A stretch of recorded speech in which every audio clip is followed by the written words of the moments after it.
तो मैं कृष्ण भगवान और राम भगवान दोनों के बारे में आपसे जानना चाहता हूँ, लेकिन कृष्ण भगवान से शुरू करते हैं। अगर किसी ऐसे पर्सन को जिन्होंने कभी भी कृष्ण भगवान के बारे में नहीं सुना है या ज्यादा नहीं जानते हैं, उनको अगर संक्षिप्त में उनकी स्टोरी के बारे में जानना है, तो आपके माध्यम से हम कैसे उनके बारे में थोड़ा जान सकते हैं?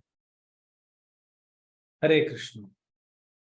तो भगवान श्री कृष्ण, देखिए हम जानेंगे भगवान के बारे में। उसके पहले इतना तो हम सब समझते हैं, मानते हैं कि कोई तो है जो इस संसार को चला रहा है।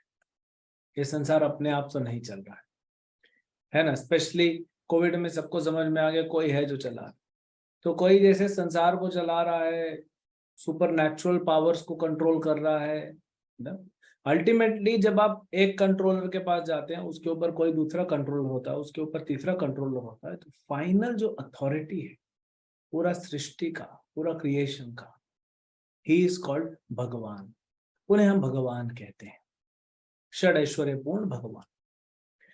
अब भगवान कृष्ण जो है, क्योंकि भगवान के अलग अलग गुण होते हैं और सभी गुणों से वो हमें अपनी ओर आकर्षित करते हैं। तो मूलतः सबको आकर्षित करना ये भगवान का जो है एक महत्वपूर्ण गुण है।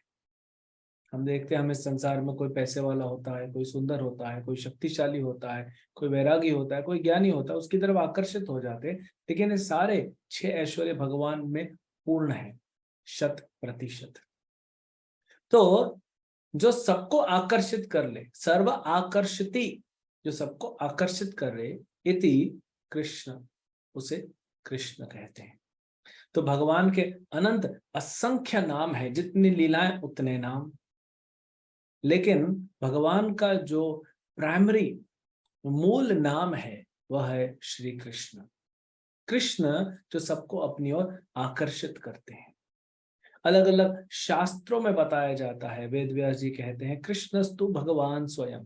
कृष्ण भगवान है और वही कृष्ण भगवान अलग अलग अवतारों में प्रकट होते हैं, अलग अलग अवतारों में अलग अलग लीला करते हैं। और कभी कभी जैसे अभी 5000 साल पहले स्वयं अवतार नहीं लेते, वे स्वयं भगवान श्री कृष्ण माता यशोदा के पास और नंद बाबा के पास आते हैं। ये है कृष्ण के बारे में। जी। तो प्रभु जी, अगर जैसे हम सब ने कृष्ण के बारे में बहुत सारे मीडियम से जाना है। बहुत लोग कथाओं में बताते हैं। श्री कृष्ण के बारे में, एक भगवान के बारे में एक सीरियल बहुत पॉपुलर हुआ था, जिससे लोगों ने कोविड में दोबारा उसको देखा और बहुत कुछ जाना।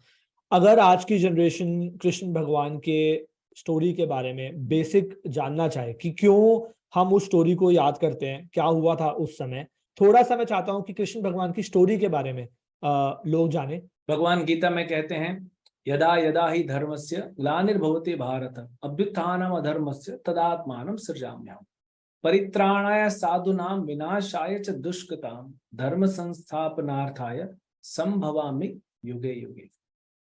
जब जब धर्म की ग्लानि होती है, जब जब ज्यादा से ज्यादा पॉपुलेशन, जो जनसंख्या है, वो धर्म को न मान के अधर्म की ओर जब जाती है, तो भगवान आते हैं, स्वयं आते हैं, अवतार को भेजते हैं, शास्त्र भेजते हैं, गुरु को भेजते हैं, इसको स्थापित करने के लिए। तो 5000 साल पहले भगवान कृष्ण स्वयं आए।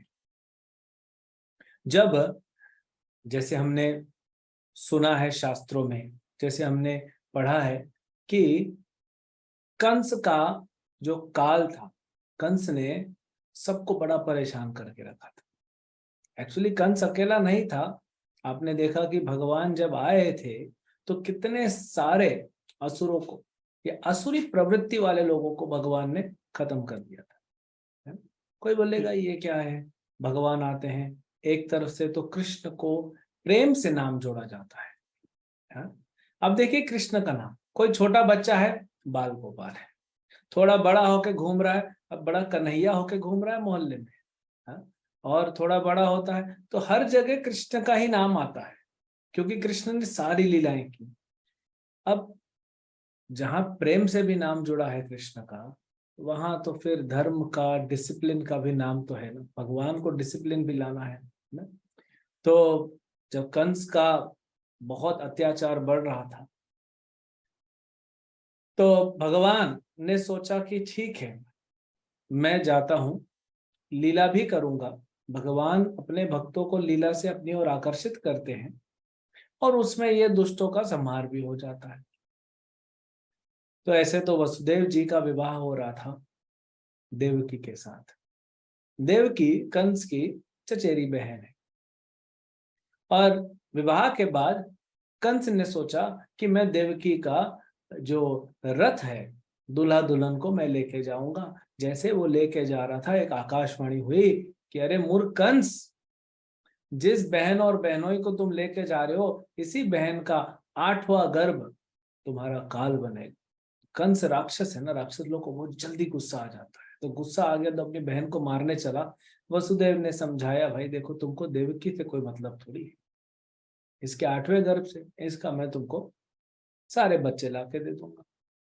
तो पहला बच्चा लाए तो कंस ने वापस कर दिया। बोले वसुदेव, मुझे इससे कोई चिंता नहीं है, 8वां लेके आना।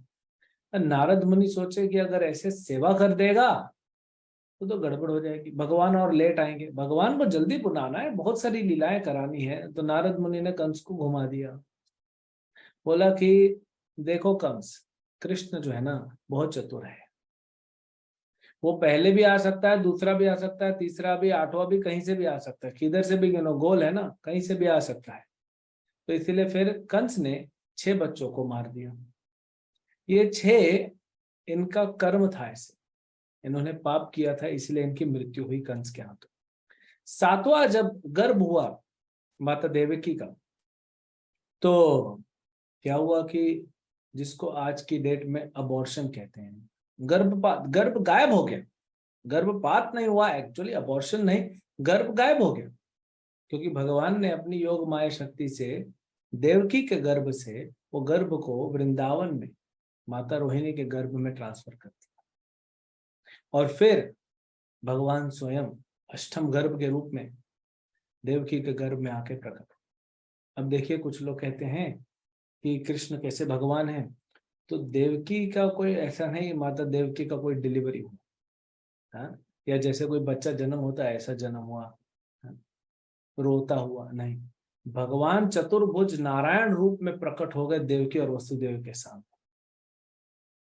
देवकी के प्रार्थना करने पर भगवान छोटे बच्चे के रूप में हो गए, वसुदेव जी उनको वृंदावन लेके जाते हैं, क्योंकि कृष्ण चाहते हैं मैं बाल लीलाएं करूं।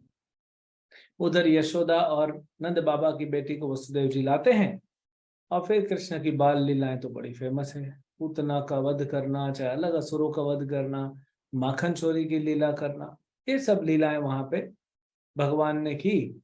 और अब समय आ गया है कंस का जो है रोल कंप्लीट करने का। तो भगवान आते हैं कृष्ण और बलराम और कंस का वध करते हैं। उसके बाद कृष्ण बलराम जो है कुछ साल मथुरा में रह के फिर द्वारका में शिफ्ट हो जाते हैं, सारे मथुरा वासियों को लेके। फिर द्वारका में रहते हैं, अपना राज करते हैं, और वहां से पांडवों से आना जाना, मिलना जुलना। और फिर एक समय आता है जब भगवान भगवत गीता सुनाते हैं। जब समय होता है, कुरुक्षेत्र युद्ध होता है, और अर्जुन है, क्योंकि आपने भगवत गीता की बात कही, जी जी। अर्जुन जो है, भगवत गीता क्यों इंपॉर्टेंट है देखिए। भगवान ने भगवत गीता कब सुनाई? अर्जुन को युद्ध में, यानी कि समय नहीं है, दोनों पार्टी ने अपना अपना शंख बजा दिया है, तो समय नहीं है। आज के युवक नो टाइम, तो अर्जुन की परिस्थिति वैसे ही थी, नो टाइम, टाइम नहीं है। अच्छा, अर्जुन कंफ्यूज्ड, आज के युवक भी कंफ्यूज्ड, दिशा नहीं मिल रही है। अर्जुन के पास जोश था, आज के युवाओं के पास भी जोश है। अर्जुन के पास पूरा स्किल था, वो पूरे ब्रह्मांड को अपने धनुष से हरा सकता था। आज के युवाओं के पास स्किल है लेकिन डायरेक्शन नहीं है। इतना सब होने के बाद भी अर्जुन अपनी क्लास का टॉपर था। इतना सब होने के बाद भी अर्जुन घबरा रहा है परिस्थिति को देख के, रोने जैसा हो गया। हाँ, अर्जुन कृष्ण को बोलते हैं कि मुझे चक्कर आ रहा है, मेरी जबान लड़खड़ा रही है, शरीर कांप रहा है, आंख से आंसू बह रहे हैं। तो आज के युवक और युवतियों की वही परिस्थिति है, ये सब कुछ है लेकिन एक घबराहट सी है अंदर से। बात सिर्फ ये है कि अर्जुन ने कृष्ण से ये कहा कि मैं थोड़ा घबरा रहा हूं, बहुत ज्यादा घबरा रहा हूं, और आज के युवक, उनको कोई मिल नहीं रहा है कि किसी से वो शेयर करें, किसी से दो बातें कहें जो व्यक्ति भरोसा करके उनके भरोसे को न तोड़े। वो किसी को बता नहीं पा रहे हैं। तो आज काउंसलिंग तो हो रही है, लेकिन काउंसलिंग प्रॉपर दिशा में नहीं ले जा रही है, क्योंकि वो काउंसलर भी कृष्ण का भक्त होना चाहिए। जैसे अर्जुन को काउंसलिंग करके कृष्ण ने, देखिए पहले अध्याय का, भगवत गीता के पहले अध्याय का अर्जुन डरा हुआ, कंफ्यूज्ड, दिशाहीन, और 18वें अध्याय का अर्जुन शेर की तरह दहाड़ता हुआ, करिष्ये वचनम तव, कृष्ण जो आप कहेंगे मैं वही करूंगा। तो कृष्ण की काउंसलिंग ने क्या चमत्कार कर दिया। आज हम बोलते हैं हर चीज के लिए काउंसलर चाहिए, करियर काउंसलिंग, ये काउंसलिंग, वो काउंसलिंग।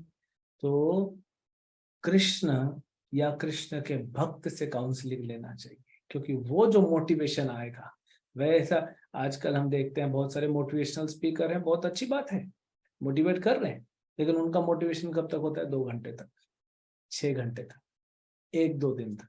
लेकिन अर्जुन का मोटिवेशन, भगवत गीता का जो मोटिवेशन है, ये पूरे जीवन के लिए रहेगा। Thank you so much for watching the clip. अगर आपको ये क्लिप अच्छी लगी हो तो consider watching the full podcast also. अगर अभी तक चैनल को सब्सक्राइब नहीं किया है तो चैनल को भी प्लीज सब्सक्राइब कर लें, ताकि जब भी हम आगे ऐसा कंटेंट डालें तो आपको वो कंटेंट रिकमेंड हो और आप उन वीडियोस को आगे देख पाएं।